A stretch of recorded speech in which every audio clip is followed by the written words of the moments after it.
as the base HP and the bonus AP ratio on the W has been pretty nice. And we'll see if that ends up being snagged here for Creme. Definitely the expectation. Yep. Locked on in. Now, was the Poppy Band to set up a potential Xin Zhao for JDG? Or are they going to go the route of the Trundle? Yeah, I would imagine that if you lock in an early AD skirmisher, you have to go for the Trundle. Otherwise, you're just opening yourself up to get counterpicked. They could look for maybe an Aurora snag if they wanted to look for that as the option into the Azir or something different. I like the Yone. The Yone has been kind of that counterpick that does scale nicely. You do need a way to help that Yone get some time to scale into that 2-3 item power spike, though. I will say for JDG, definitely showing Sejuani on 3, potentially, for jungle. I think Trundle here, while it could prevent that Sejuani on 3, Trundle's not very happy playing into Rumble and Yone. I think that's a difficult game that's showing already for Trundle. A lot of ADs, supports you can tank that try and help that. My thing for Trundle is that you always have to out-interact him with terrain. His ability to duel you with a Chomp and like how strong he is in the 1v1s with Subjugate. I mean, he's a stat stealer that if he's allowed to hit in fights, can carry fights and is really tough to deal with. But you're able to out-interact him with terrain or terrain scaling. That's where Trundle can struggle. And Rumble with that equalizer and also those harpoons can definitely help do that, along with Yone, where the R, the Qs, and then where his E, where he gets to play. It's pretty difficult for Trundle to play against that. So just curious to see if we still have Shun slam that Sejuani, which is the best pairing we've seen with Rumble and Yone, or if he goes for something else into the Trundle. The other option could be Jarvan, but I feel like picking a Jarvan would be too early. I love the Maokai. I think the Maokai is a way better option. It gives you guaranteed objective control and setup, ways to safely check for and engage long range into some of the long range threats you already have from the likes of this Azir for Creme once we get further and further into the later stages of the game. And now you are yet to lock in a bot lane because you already have some primary methods of engage set up on JDG. You can check me on this map, but I wouldn't mind a Braum, because that would be a nice way to stop the call of the Forge God with the Unbreakable Shield. No, bro, I like Braum a lot here. Pairs well with Maokai too. Again, huge. In the Trundle, terrain scaling is great. The Nature's Grasp from Maokai, really tough to deal with. Also, why is it such a good matchup in the Trundle? Just the Bramble Smash and Phase Rush. You can run away from the pillar and run away from the duels quite a bit. So Tarzan has been playing this, I think, a lot in LPL. I'm really glad to see other junglers picking it up. It's the right pick for me, for Shun. As you see, the marksman pool get narrowed out very heavily. Curious if we have an Ezreal ban here, or if we ban Rakan. We've seen a lot of Rakan bans just to prevent Xayah Rakan. Okay, Ezreal's going to be taken away, one of the self-sufficient ADs that... like, Xayah gets out-interacted for me in this game into, like, a Azir Trundle Ornn. I don't think Xayah is the happiest, but it's a great champ for Peyz, so you can always threaten that. And if they slam Rakan here, it ends up being a squishier front line, but definitely a malleable support that you can fit with a lot of different pairings. A little sad that it wasn't the Braum that I was hoping for a prediction on, but, you know, Top Esports will now have a chance to either break up the Xayah Rakan combo. Okay. I don't know if that would be the ADC that you would want to pick here, though, for JDG. I don't get these Sivir lock-ins, man. I've seen so many games for Sivir where it's such a hard game to auto-attack for Sivir. And I know, like, we're going to have Ornn, Trundle, Azir, Alistar to help create that space for Sivir, who, if she's allowed to interact within the 500 units, she can run and carry fights. But I've seen too many fights, especially in the LPL, where these teams are so good at making sure that an AD just gets the lead or they cannot auto-attack. I've been really biased against, like, on-hit Varus because of that in the LPL. I've just seen, like, too many teams have good execute into him when he's down sums or down conditions that are bad. I feel the same way about Sivir. I think this is going to be a really tough game for Sivir to auto-attack. And I think the most notable one was in the AL versus BLG series that we saw, Raafaa. The Elk on Sivir. It was so hard to auto-attack into what was a very similar draft with Flandre's Rumble, with Yone that was also showing for Shanks. I believe there might have been a Azir in that game, but regardless, I think it's going to be a really tough game for Sivir to auto-attack in if JDG plays their cards correctly. So, yes, Top Esports showing a ton of scaling and are going to be a big late-game team fight, but if they make it hard for Azir and Sivir to auto-attack, that is where your damage is coming from as Top Esports, and JDG have a lot of tools to do so. And the main thing that I'm looking at, Matt, JDG, instead of going for the Kai'Sa, they go for the Zeri instead. There is no guaranteed lockdown from the side of Top Esports. Everything relies on either Hong getting in range of Zeri, which shouldn't happen fairly easily, or this Call of the Forge God landing true, which is a skill shot overall, and Peyz can easily dodge it if he is playing well to the safety of a wall. And so now, this is a moment where Peyz can really step up and show why he was regarded as the best performing AD carry in Split 2. And it's going to be quite a challenge for JackeyLove, who did put out a monstrous performance on the Sivir in their series against Weibo Gaming. But like you said, there are reasonable concerns about why it can have a lot of challenges in this particular draft that JDG have for themselves. They're going to have Sionis is going to be on JDG to play early. I think it's worth noting Peyz on the Zeri. Peyz really made a name for himself in the Sivir Zeri meta, so we'll see if Peyz can step up. No, we had that bot lane matchup as our marquee matchup of this second series in the LPL. Signature champ for Peyz. It's going to be fun to see if he can do it against JackeyLove. Here we go, baby. First game between JDG and Top Esports. Let's hit the rift.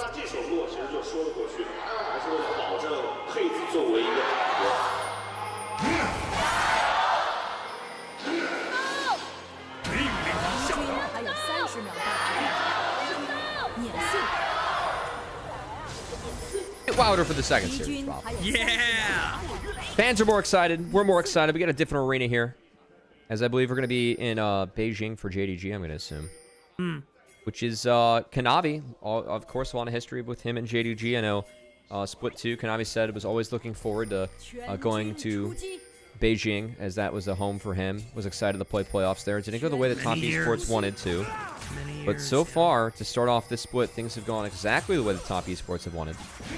They're leading Group Ascension with 3 series wins, looking for their 4th tonight. I mean, it is kind of crazy just thinking about the history of some of these players facing off against the former org that they were on for JDG. When you're looking at 369 and Kanavi, part of that really, really memorable roster, the 2023 that almost completed the Golden Road, winning Spring Split, MSI, Summer Split, and just falling short to T1 at semifinals. What could have been, but, you know, 2 years later, Top Esports find themselves 2 members from that core, and Kanavi and 369 have definitely contributed to a lot of highs for this organization for their first title in quite some time in the first split of the season. And now they're just making sure that they can have the momentum necessary to qualify for Worlds and try and make another attempt to not disappointing us at the international stage, but actually making the LPL proud.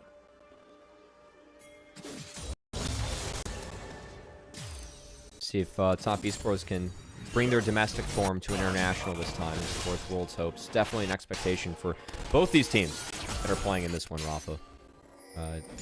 Both rosters built to threaten internationally for sure. Yeah. And historically have done so from the LPL. So see if JDG again can really just band together as a team. Trying to factor in some new pieces can always be difficult. We've seen a couple struggles so far. Ashun will secure all of his Raptors but one. We'll have to survive the invade from Kanavi, and I don't think he's getting away from this one, as it's really tough to duel Trundle. We'll proc a phase rush and run away, but after this, Kanavi wins this duel hard, and Shun's gonna have to cede his jungle. I think Kanavi might try to force a flash out of Shun. Yeah, he knew it was happening. Just waiting on that Chomp cooldown. Kanavi was trying to tag it or combo with auto into the Chomp for lethal. Peyz and Wink forced to at least burn a couple summoner spells there for the price of one from Hong. Bit of an oopsie there from Peyz, positioning up against that wall. You can see the headbutt pulverize, able to be spaced out by Hong a little bit more, so you get some more crowd control time. You go up against a wall, terrain like that. Definitely a tip you're going to bring home for yourself on the Alistar. Well played there by Hong, making sure that he gets a very positive trade against Peyz and winning out on the summoner spells too. Yeah. As Kanavi winning out on the red buff. Standard Trundle proceeding or operating procedure, as this isn't standard. We're a little bit too far up. And there's no flash on Trundle, but it's gonna be a flash burn on Rumble for sure. All right, well, Xiaoxu does manage to get out, but the wave is being frozen by 369. Shun is going to step up and help at least crash it, knowing that 369 is way too low on HP to defend it by himself, and Kanavi wants to farm some camps too, so he doesn't want to stay and necessarily cater to 369 as this wave crashes in. Xun will have an opportunity to try and at least steal some camps away. When smites are both down, the Bramble Smash will trump all, but Kanavi can just always beat this guy down. There's no flash available. Creme is the first one there. Xun goes in, tries to proc the Phrase Rush, will eventually fall. It does set up Xiaoxu to get the revenge kill back, but Scout is nowhere near. He didn't have prio for that mid lane setup. And an early kill on the Azir, trying to get to that early Nashers, could really impact the mid matchup. As I think giving over a kill to the Rumble into the Ornn is pretty null for 369, who already stacking up that MR. Going to be a happy camper into this top side. Both Rumble and Maokai building that early AP. So the Magic Resist going to get a lot of mileage. And I think Top Esports okay with all the shenanigans early on. I mean, Trundle is just stalling out the Maokai, and if you're going to take resources away from both those champions, Trundle will be a lot happier with that. Yeah, just really strong props to Top Esports, who both of their solo laners were making the lane super volatile, so when Kanavi went for that invade, there's no way that JDG solo laners could collapse, and now Scout is just dead! It was a flash, already burned thanks to Creme, and then the pillar helps for the slow, and yeah, this is a tough opener for JDG, and Top Esports are rolling them right now. I mean, Creme wasn't even able to base and spend with that first kill. Now he's going to base and spend with 2, and there's no Berserker Greaves yet for Scout. That's disastrous for this mid lane matchup. Yeah, that's a full blasting wand and no Greaves. That's really, really rough for Scout, and now Wink's going to push this wave in. He just griefed his mid laner. Wink, brother. If I'm Scout, he has permission to type. Things just went from bad to worse here. Oh man, that is. I will not speak. If I speak, I look at the XP diff. Oh man, this is. After this wave, watch the XP diff. It just got worse. I mean, both Scout and Creme ding level 6 relatively around the same time, so you know maybe it's not too bad. I've got my copium on the side here. You know, just let me know if I need to take a couple moments to myself. As JDG, I think you had those moments when you made the EDG video earlier. You know. You know what? That's fair enough. I can't spread it around to all teams. As Xun does find himself on the top side, just making sure that he is hovering Xiaoxu while he is down flash on this Rumble to make sure that he is not punished if Kanavi does swing himself through the top side of the map. But Kanavi is on the bottom side of the map, so there is no fear for Xiaoxu. Just look at this mid lane matchup, man. How borked is it for Scout right now? It should lead to this first dragon being taken and secured by Top Esports. JackeyLove sitting on the BF sword and Creme up this big in the Scout. And it's just really easy trades right now for Creme. As the Blasting Wand and Reaper Bow just cannot be matched. It's going to have to be D-Shield and Second Wind working overtime. And I think Kanavi knows it. Option to invade Xun or invade the dragon in the river. And he will stick with the dragon as that one started off for Top Esports. Yep. Not necessarily the earliest dragon in the game, but not a super late one either, around the 7.5 minute mark, so Top Esports can still reliably give themselves a nice Drake stack win condition. But also the nice thing is that you have Sivir and Azir as your 2 main carries. The fact that it's going this well in the early game is totally nice for Top Esports. We didn't necessarily get a chance to talk about how well or how fast JDG needs to play, because some of their carries would also like some time to scale up too. No, I'm totally with you, Raafaa. I mean, for me, like the standard front to back, the scaling, it's in the hands of Top Esports. It's JDG has to find ways in these fights to make it really difficult for the Azir and the Sivir to auto attack. I think that those opportunities are real, but what makes this duo so strong is that they scale so hard, but they also can shove waves so quickly early on in the game. We're really seeing Creme and JackeyLove take advantage of that. Whether it's having a priority swap here, which we see from JackeyLove as he's out of base first, or just Creme pushing around Scout, being accelerated in this game, it's given Top Esports access to early objectives, so able to secure these with the push in the lane, and then match that with the scaling, and JDG definitely feels like they're in the hole pretty bad early. Yeah, even though it's only 2 kills to the name of Top Esports, the gold lead is starting to reflect 2 objectives something even more condemning. with Azir Sivir. Yeah. 3 grubs fully stacked, the first dragon of the game. I mean, Top Esports are getting everything that they would want, and because this is a scaling composition like we already mentioned, this is just cherry on the top that they do not have to face any early obstruction from JDG. One thing I like right now from JDG is that they have the Yone into the Ornn. 369 is stacked up early MR, so Yone is going to be a little bit happier in that scenario. Maybe an opportunity for him to slingshot back, but man, like the next recall from Creme, he's going to have a Nashor's Tooth and a TP, and whatever lane he goes to with 3 grubs, that turret's going to melt. It'll be a nice way for Top Esports to continue accelerating against the curve of the game as it continues to flow naturally. We're just a few minutes away before the turret plates fall, so plenty of time for Top Esports not to go for the first brick, but Scout could be in trouble here. Fate Seal channels through the Call of the Forge God, but he now has to deal with a Trundle on top of him, and nicely done! The pillar! 369 knows it's happening, flashes in for the Searing Charge, and guarantees the knockup on the Scout. Oh, that construction cone, it was a little bit more than just a warning over there for Scout. 369 rolling 9s. Able to win out on the dice game between the construction workers. Takes down Scout. As it was Kanavi on the scouting party that made sure the Yone was caught on out. That was clean, Raafaa. That is the beauty of true duo companionship between Kanavi and 369. That synergy being built up against the org that they used to play for back in the days of 2023. Now making it look so damn easy here on the Top Esports lineup. Scout continues to be more of a liability than an asset for JDG. As, man, I mean, this is not a good start for the Yone. And we talked about Creme with that completed Nashor's Tooth. Didn't TP to the top lane, but he's up here. And his ability to take plates, I think he's playing this one slow. He's waiting for some more members of JDG to show. But if you get this Azir accelerated, we've seen what Creme can do on this champion. And I know Creme is a player, like, internationally. I think the biggest ding on him is that he hasn't shown that he has a pool big enough to be effective in a best of 5. Definitely has been tested in Fearless Draft a little bit, too. There have never been any doubts about his Azir.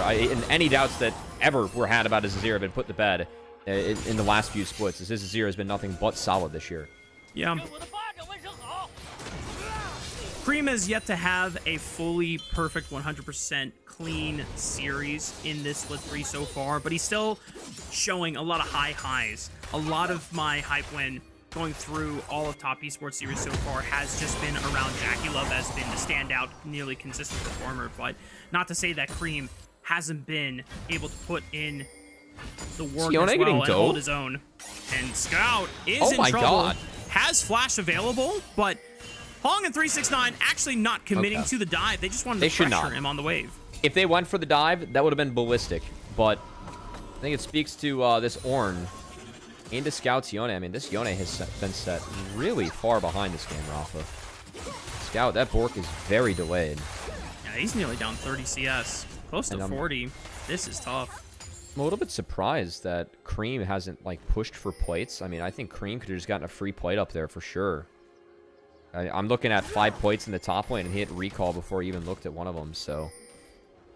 Could be a prio TP bot, though, in time for the Dragons, so gotta believe Azir is going to delete this wave, and then Dragon's going to be the play and the threat, and if Top Esports, I mean, we're buying ourselves 2 Dragons, that pretty much takes any soul win con away from JDG, and when you're Azir Sivir opening a game with the first 2 Dragons, that sounds like a pretty winning formula to me.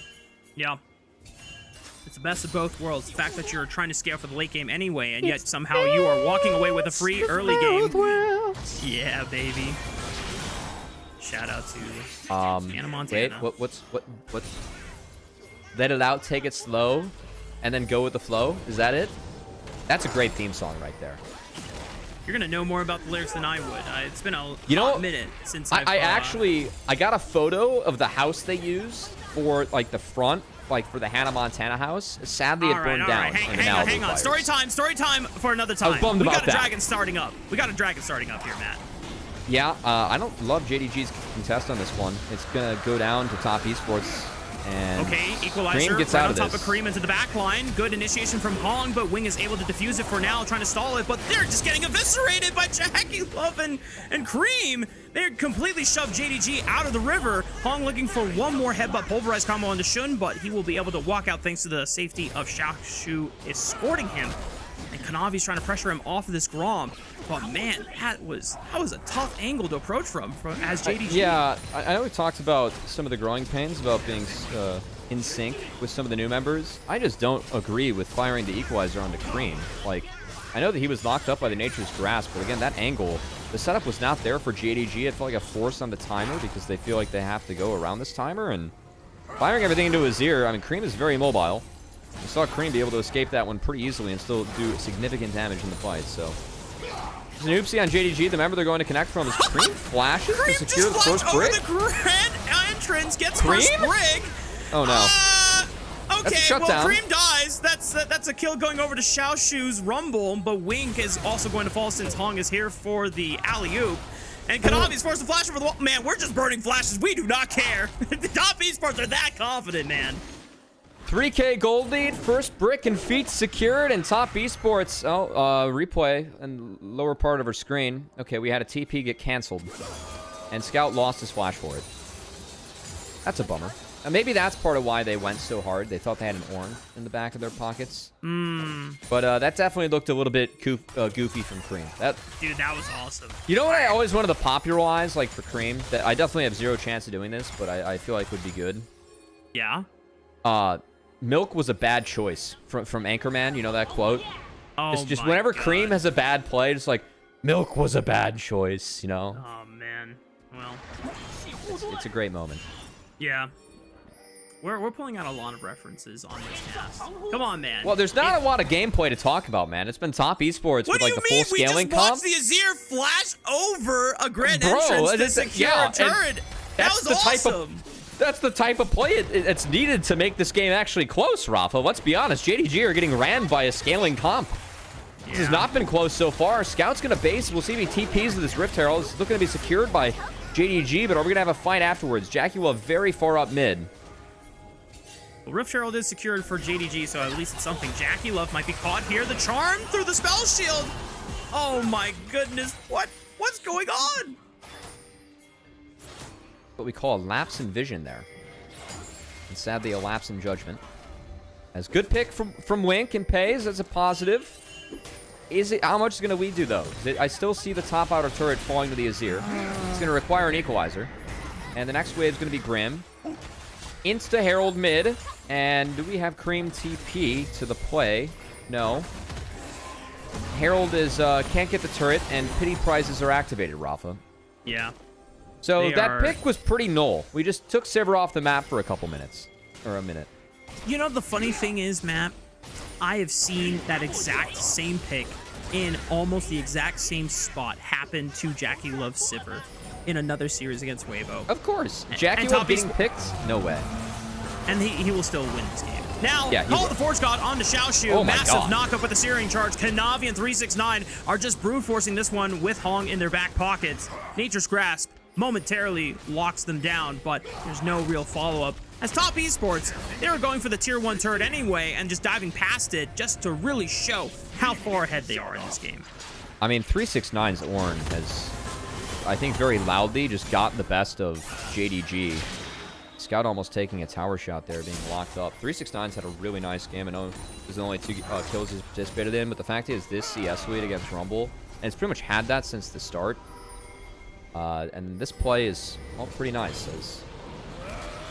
Xiaoxu, I mean, I guess Wink didn't cancel the Alistar going in, and then 369 with a beautiful flash to make sure that the knockup is a 2-man. Oh my goodness gracious. Scout, we E'd the wrong way. If he E'd north, I think he escapes the knockup at least, then can E back and then maybe escape, but Scout.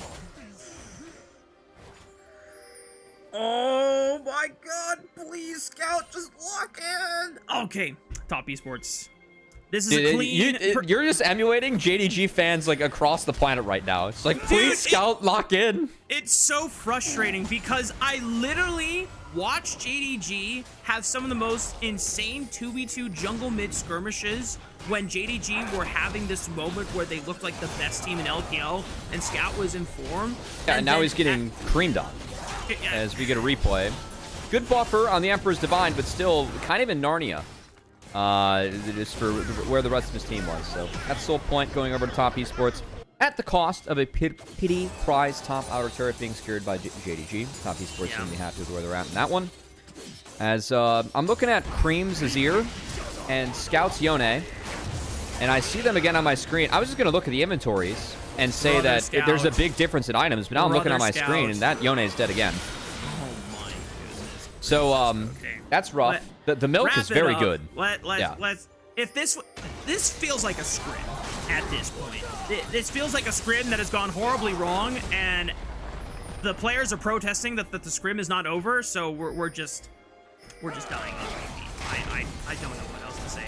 But for top esports' sake, I mean, hey, if they want to continue this form, they're currently 3-0 in series in the standings right now. JDG are at least trying to make proactive plays across the map and look for pity prizes. Peyz, at least, the only member yet to die on JDG, trying to give a damn and trying to make a comeback in this game, is getting some gold funneled back in. He's on 2 items with Zeri. Can Peyz bring this back? Brother Raafa's getting a little salty. Brother Raafa's getting a little salty over there. We're frustrated with JDG, aren't we?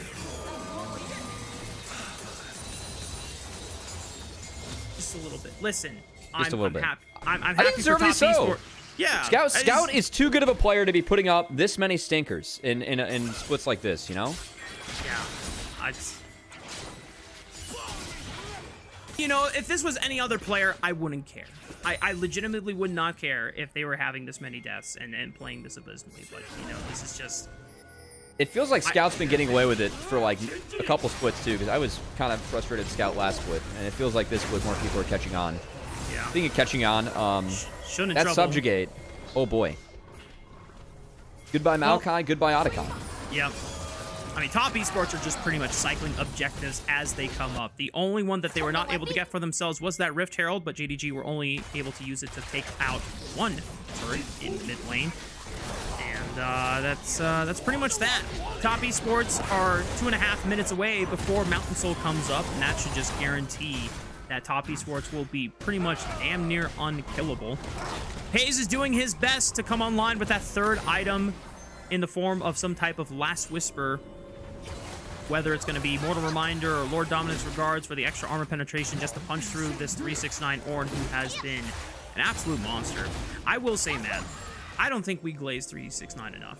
There's a lot of times where 369 just has kind of quiet performances, but this one... I was glazing the Ornn earlier, man. I know. Good. That's but I'm saying enough throughout the split, because 369 seems to consistently have a lot of these performances where he is just not just doing his job, he is like overperforming on his job, and this Ornn has been very remarkable. It has been very stellar, and the combinations have been able to find off of the pillar with Kanavi Strundle. Ooh. Chef's kiss. Has been nice. Speaking of that, Wink is unfortunately spotted there. You can see on the vision toggle. Bit of an oopsie there from Wink, as I thought he had a very nice position, actually, because at this point of the game, JDG does need to go fishing. Being down 4K gold and change against, again, the scaling comp. Yeah, you gotta try. There's 3 Drakes, there's an Otacon, there's a lot of flowers. And there's another dead turret on my screen. As the Equalizer could delete the wave, but could not save the structure. Now, a minute 15 away from the Dragon, Raafaa. This somewhat hyped up group Ascension game that we were hoping for. As sadly looks like it's been a very one-sided affair. There's a Nature's Grass going to be an attempt here. Yeah, I'm pretty sure just another turret falling. Pretty sure EDG versus LGD already happened. Why do we feel like we're watching another game of that EDG series, as top esports are just pretty much taking everything away from JDG? Scout did manage to find another objective bounty off of the tier 1 turret on the bottom side of the map. It does allow him to complete his 2nd item of the game. So this Yone is scaling. Did he find God down there, Raafaa? We're going to have to see in the next fight. Yeah, we'll see if he found some divine intervention, because that is exactly what JDG are going to need to come back in this game with how far behind they are. And even though it might look on paper, if you look at the gold numbers, you're like, oh, wow, it's only 4,000 gold advantage. What's the big deal, guys? Top esports are supposed to win when it comes to late game. I mean, and they got ahead early. There's an ornament empowered IE. I see a Seeker's Arm Guard on my Azir. Yes. And I don't see very many paths to victory for JDG. So we'll see what Peyz can do. There is a lot of deceptive gold value that is not shown just in the inherent 45,000 versus 41,000, which is why even the game recognizes that objective bounties were needed to be given out to JDG to come back in this game. Well, we did set up in draft, guys. Peyz, at the start of his career, the Sivir Zeri meta was very good for him. Peyz was the stud of this meta. And Peyz is a stud Zeri player. We'll see what kind of heroics he can pull here. It's a good find from Wink to at least get the flash at a Hung, but he did save. Alistar Altus. Here we go. Here comes the flip. If they let Shun go for the flip, he should be able to secure the dragon. He denies the soul away from top esports. Call of the Force God was a massive knockup. How hard can Peyz cook in the backline? He has yet to be hit so far. He's trying to cook through the front line, but Scout is gone. The Emperor's Divide pushes them all into the corner, but Peyz is still free firing. He dashes in, tries to make a hero moment, but he gets bursted. Top esports will do away with the hero in Peyz and will dash the hopes and dreams of JDG in this game one as they continue to rout all 5 members. It's an ace for top esports. Just under 25 minutes. 369 making Ornn look so damn good this game. The 3-man knockup was sublime from 369 as he finds a huge connection against JDG. And this has been a one-sided game one. No Mountain Soul to give, but it's going to be Baron in the back half of this play, Raafaa. Keep your eyes on 369 in this. As, again, Shun, you called it. Bramble Smash plus Smite. Good secure. And the equalizer was decent. Like, JackeyLove has to buy a lot of time before he can auto. It's a promising start to the fight, but 369, that 3-man knockup was massive. Bought so much time for his backline to recover. Creme tried to put this game away. Really nice grand entrance, actually, from Wink. Was able to buy some space and some time for Peyz, who was doing all his damnness to do whatever he can to, you know, find his team a win in this one. But not even Peyz's area is enough to being close in this. It was a pretty abysmal start to the game, Raafaa. This Shun Scout connection just non-existent in this one as this Yone was bullied around to the 9th degree. Yeah. Like Kanavi, the early invade, crippling Shun on that race to level 4, which just allows Trundle to continue reigning supreme on the jungle and in these skirmish scenarios for that much longer. And then Shun just trying to contest on that top side of the map without prio from his mid laner. That comes at the cost of snowballing Creme in the mid lane. And then Kanavi repays it forward by continuing to just put Scout into the dirt, getting his flash, still continuing to kill him. And then, I mean, the rest of the game unfolded just like that. Yeah, and I know we spent some time talking about Wink. Oh, hold on. Speaking of Wink. Another attempt. Wink flashing forward right on top of Nice. JackeyLove. Good fate sealed. It's a massive knockup. Big shutdown goes over to Scout's Yone. The Call of the Force God will stall the fight for now, but Shun is now into the heavy backline. Good Emperor's Divide by Creme pushes them all back. And now the safety is guaranteed for Creme's Azir as the rest of top esports are able to do away with Xiaoxu's Rumble. Good look from Wink and JDG. I was about to highlight Raafaa. I mean, it's still going to be top esports cleaning up the turrets, and Creme will just reset. Did want to talk about Hong before that fight. I think it's a decent find from Wink. We've seen Wink have a couple of okay moments later on in this game, but we've definitely seen the disconnect from JDG. Meanwhile, on the flip side, you got to praise Hong for his ability to step in the top esports and look like he's been a member of this team. I mean, he's fitting right in and playing well. Yeah. Early on, it definitely was a little bit shaky at times and just trying to find his footing, but these past couple series for top esports have looked pretty darn strong. I mean, JackeyLove is continuing to look strong, and Scout, I mean, he's just been greeting for a lot of minion waves because he is so heavily far behind. I guess I can't even blame it anymore. Scout is not going to die on this wave here as he's just trying to do his best to get to Infinity Edge as fast as possible for maybe a chance to reverse all the wrongs that have happened for JDG in the early game. I don't think there's any chance he's going to be able to match Creme in this one. Nice With a creative Malkyle. Yeah, Creme, no flash, but he doesn't get rooted by Kanavi to just stop that Nature's Grasp from connecting. And now there's no Maokai, so it's a 5-on-4. Call of the Forge God does go wide. Peyz dashes and sidesteps it. Third inhib. Top esports just pushing in. Is going to be all 3 inhibitors now falling. JDG are going to have to suffer the consequences of double empowered super minions. Fate sealed and Wink trying to look for the backline there, but good stasis by Creme, and the shuffle and the slide away guarantees that the Azir survives, and Peyz just cannot do enough damage. Sivir at the hands of JackeyLove will be able to just eviscerate him with the power of the Ricochet Blades. It's another ace for top esports, and it's game 1 in the books for top. I like the word eviscerate when it comes to this game, Raafaa, because it just felt like from start to finish, top esports eviscerated any chance that JDG hit neutral objectives, any chance at winning a lane, any chance of just being competitive in this game. Top esports, start to finish. Good victory from them. Yeah, very, very strong and convincing game from one of our teams that we expect to be a heavy contender to go to Worlds in this form can contend for another title against another roster on paper who, if the individuals are playing at their best, should also be a Worlds contending roster. However, not all the individuals are playing at their best right now, Matt, and that needs to change very fast. We are only on the 3rd series overall for JDG in this double round robin, so there is in total 14 series, I want to say, that they will play. But that being said, it is just near unacceptable to continue to watch a caliber player like Scout to continue playing like this. Please, we have 2 more games. I don't care if Top Esports wins overall. I just want to see more competitive games between. I just want to see Scout look good. I mean, it's some of the issues that we're seeing from JDG. Like it's, I guess I entered today being like, okay, it's clear that there's desync. If we fix this, it could get better. But when indecision hits with that, and also some of the drafts, when we were critical of some of the drafts, we're looking at that one like, okay, we could see if you make sure that Sivir isn't able to auto-attack, like what happens, that you can create positives here. But the snap engages, it took so long for JDG to actually find those good snap engages you really want when you're playing, you know, the Rumble, Yone, Maokai comps, or with Rakan over the top. It was way too little, way too late. And I think a lot of that was because Kanavi was running the map, and we did have, I thought 369 individually had a fantastic game. Obviously, Scout individually had a bummer game.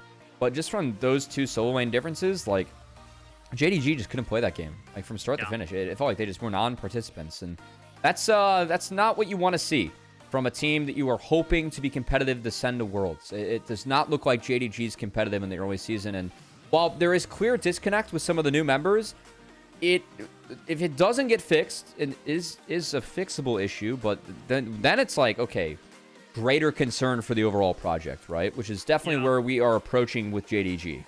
Yes. And now you understand my frustration. So, look, I've been in Group Nirvana jail. I have not been exposed to Group Ascension yet, and that was not a good first exposure to JDG. Yeah, so. Yeah, welcome to my world, Matt. It's been, you know, after doing the first week 1 and 2 recap and going through all the tape again, just watching that IG series in general, I was just like, all right, look, I thought the drafts were like game 1, right? Chalk that went up the draft. You gave rookie Silas into a 0 Alistar, GG. All right, that's draft gap right there. Game 2, kind of with you, but I thought they made that one more competitive than what it should have been. I thought IG drafted really well in that series. And we stand our LPL teams winning on red side, because blue side should not be 60% win rate. So yeah, it's a tough world to be red side, and if you're winning, props to you. We're just waiting for the eventual MVP graphic to roll on through. Honestly, Creme? I mean, Creme did get a lot of the early gold, and so he was forced to make a lot of the early plays with that gold, paired along with Kanavi. I think it's Kanavi. 369 had a great game for me, but I think it just has to be Kanavi. Like, Kanavi got every objective and won the jungle matchup early, and then flipped 2 lanes. Yeah, I think it's Kanavi. Yeah, but listen, if they give it to 369, I will know that the LPL is very based. But I think not that wrong. it will be a Kanavi MVP vote, just because, like you said, the early invade puts Shun on the back foot. Shun gets over-aggressive, tries to flip unnecessarily in the river when he doesn't have lane priority from both of his solo lanes, gets punished, and yeah, Kanavi pretty much runs the map from that point on. Yeah, this is, I mean, that was a good look from Wink. Again, I thought Wink had 1 or 2 good looks.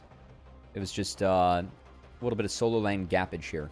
Yeah. And definitely a pretty good performance in the old Ornn. It was just so impressive, man. I mean, just like, I always forget that Ornn can use Searing Charge on other created terrains from other champions. So, like, Cataclysm, you can knock up people inside. Actually, I was surprised it didn't break Trundle E, because it breaks Talia Wall. Does it still do that, or did they remove that one? Yeah, it should still break terrain. But it didn't break Trundle E for Spectate, because that's technically terrain. Or is it only opponent's terrain? Might have to look up some more facts here. Yeah, we can do some research when we get to break, but we need to make sure we're providing factual evidence on our unofficial broadcast. Very true. Very true. We do our best to give the people correct information on the internet. Oh, only terrain created by enemy champions. Today I learned. So if you have your own Jarvan, you can guarantee the knockup without accidentally breaking open the terrain for the enemies trapped inside to escape. Very cool. Very cool. That's good to know. I'm just thinking about, you know, the nice interactions with Trundle back in the meta, Ornn and Poppy being able to interact nicely with that. Pretty sure we saw a really good... I don't remember which team it was from the other night, but Poppy was able to find a wall slam onto a pillar as it spawned. Like I didn't mean to make the broadcast this Ornn centric, but you know, it's gonna be the troll. It's the troll that brings home the MVP. First one for Kanavi. This split was our MVP of the league in split 2, of course, voted by both our broadcast and the official LPL votes. The first one for Kanavi, picking up the pog, and rightfully so. Great Trundle game from him. Yeah, it's mostly been JackeyLove MVPs so far for top esports in their wins. I think 1 or 2 for Creme as well, but nice to see Kanavi pick one up, as his early game was absolutely instrumental in dismantling JDG and never letting them really get a chance to play the game until it was too late. But that's going to do it for us, at least for the first game of the series. It is now Top Esports on match point. When we come back after break, it's going to be game 2, and we'll see whether Top Esports cleans it out